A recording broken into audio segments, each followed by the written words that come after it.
Kerajaan Ottoman adalah kerajaan Islam paling kuat dan paling besar.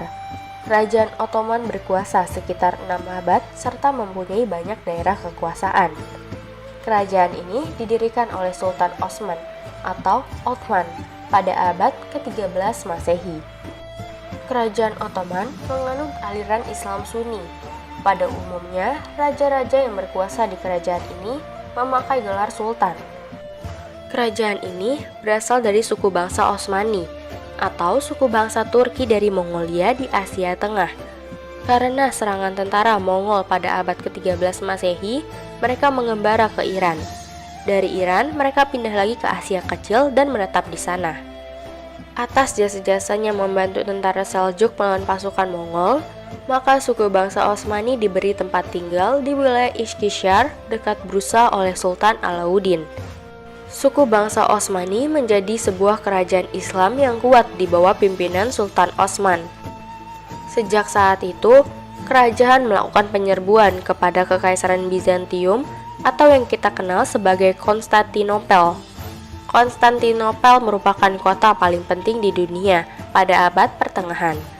Konstantinopel memiliki letak yang sangat strategis dalam segi ekonomi maupun politik dunia.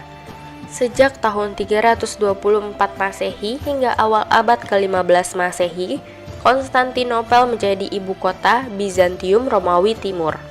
Sultan Mehmed II adalah sosok di balik penaklukan Konstantinopel.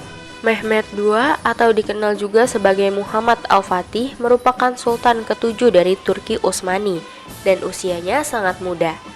Di tahun keduanya berkuasa, yaitu pada tahun 1453, ia berhasil menaklukkan Konstantinopel. Puncak kejayaan Ottoman berlangsung saat Sultan Salim II berhasil mempersatukan Baghdad, Kairo, dan kerajaan Bizantium dalam satu kekuasaan. Oleh karena itu, pada abad 15-17, kerajaan Ottoman dapat dikatakan mewakili daulat Islam sebagai kerajaan terpenting di Timur Tengah. Masa kejayaan tersebut dilanjutkan oleh Sultan Sulaiman I yang berhasil memerintah selama 40 tahun dan berhasil menguasai lembah Sungai Nil di Mesir dan lembah Sungai Eufrat sampai ke Gibraltar. Sultan Sulaiman juga memiliki gelar Al-Kanuni atau ahli penyusun perundang-undangan karena di lain perluasan wilayah, ia juga mewujudkan ketertiban dan keamanan di wilayah kekuasaannya dengan menyusun peraturan perundang-undangan bagi rakyatnya. Pada masa pemerintahannya, ajaran Islam berkembang pesat. Perkembangan kebudayaan, perdagangan, sastra, serta ilmu pengetahuan berkembang dengan baik diiringi kesejahteraan rakyatnya. Setelah Sultan Sulaiman I wafat, kerajaan Ottoman mulai mengalami kemunduran hingga Sultan Hamid II pada tahun 1876 sampai 1909. Sultan Hamid II memerintah dengan otoriter sehingga menimbulkan gerakan Turki Muda yang digerakkan oleh angkatan muda dan didukung tentara. This is the story of Mustafa Kemal Atatürk, the strong man who in a little more than a decade led Turkey out of the Middle Ages and into the 20th century. Mustafa Kemal, salah satu anggota gerakan Turki Muda, berhasil mengadakan revolusi di Turki. Ia menghapuskan sistem kerajaan dan diganti menjadi sistem republik. Pada tahun 1922, Republik Turki berdiri dengan Mustafa Kemal sebagai presiden pertamanya.